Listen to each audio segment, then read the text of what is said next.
Bạn đi cứ chỉ sự hiệp nơi đó sự phía chết bópประเทศអាល្លឺម៉ង់បានហើយគេកំពុងតែរៀបចំការបោះឆ្នោតជ្រើសរើសប្រធានាធិបតីថ្មីបាទហើយទាំងនេះគឺជាប្រជាជនដែលចូលរួមមកទស្សនាមើលនៃការបោះឆ្នោតនេះបាទរួមទាំងបាទយើងមើលកាមេរ៉ាគាត់ដាក់នៅខ្ពស់មែនតើបាទគឺខ្ពស់ណាស់ប្រហែលជាខ្ទង់ពី30ទៅ40ឬក៏50ម៉ែត្រក៏មិនដឹងបាទពិបាកស្មានដែរបាទពួកឯងខ្ពស់ណាស់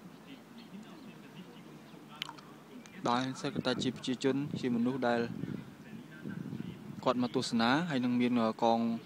កម្លាំងប៉ូលីសច្រើនមែនតើបាទគឺគាត់ព័ទ្ធជុំវិញ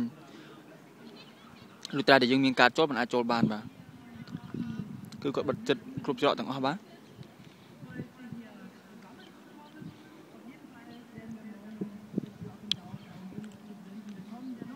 បាទនេះគឺជាផ្ទាំងសម្ពុតសដ៏ធំដែលគាត់ចាក់បញ្ចាំងនៅបាទការព្រឹត្តិការណ៍ផ្សេងៗនៅក្នុងខាងក្នុងរដ្ឋសភាបាទដែលគាត់កំពុងតែរៀបចំនឹងធ្វើការបោះឆ្នោតជានៅគ្នាពេលបន្តិចទៀតនេះបាទរដ្ឋសភាគាត់គឺធំណាស់ធំហើយស្អាតមែនតើបាទគឺជាអគារដ៏ចាស់ក៏ប៉ុន្តែវាមានរចនាបថល្អមែនតើបាទប្រជាជនគាត់ចូលរួមច្រើនណា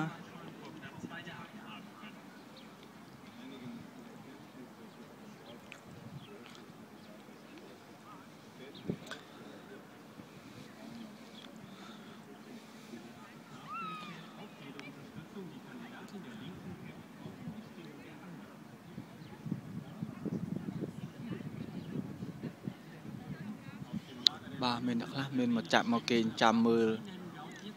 តើការបោះឆ្នោតគាត់នឹងតើសម្រាប់បានទៅជាយ៉ាងណាបាទហើយចំថ្ងៃនេះវាអាកាសធាតុប្រហែលជាខ្ទង់16អង្សាគឺមិនក្តៅពេកមិនត្រជាក់ពេកល្មមបាទគឺធ្វើពួកគាត់សប្បាយមែនតើ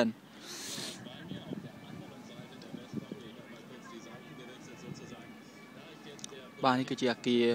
សភាថ្មីបាទគេនេះគឺរចនាទៅដោយកញ្ចក់យ៉ាងល្អប្រណិតគាត់សាងសង់នៅប្របជាមួយនឹងអគារចាស់ដែលអគារនេះអំឡុងឆ្នាំបើពិបាកស្មានណាបាទព្រោះអីវាចាស់ជ្រុបបន្តិចតែគ្រាន់តែថាអគារគឺល្អស្អាតមែនតើ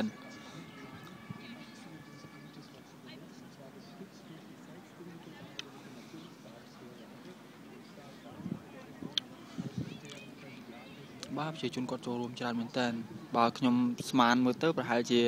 បាទមកជុំនៃរដ្ឋសភាទាំងអស់ហ្នឹងគឺប្រហែលជាខ្ទង់ពី500ទៅ1000នាក់ហើយនៅខាងក្នុងខ្ញុំមិនអាចស្មានបានព្រោះអីយើងមិនអាចមើលឃើញទេខាងក្នុងគឺកងសមត្ថកិច្ចគាត់មិនឲ្យយើងចូលទេបាទមានអ្នកដែលចង់ដឹងថាតើលទ្ធផលនៃការបោះឆ្នោតនេះសម្រាប់តែយ៉ាងណាដែរហើយមានអ្នករងចាំមើលច្រើនមែនតើបាទហើយនៅពេលក្រោយព្រឹត្តិការណ៍នៃការបោះឆ្នោតនេះគឺគេនឹងចាក់បញ្ចាំងឲ្យឃើញភ្លាមថាតើបេក្ខជនដែលឈរឈ្មោះមួយណាជាបេក្ខជននៃតំណាងរាស្ត្រមួយណាដែលអាចជាប់ឆ្នោតជាបាទធានាធិបតីថ្មី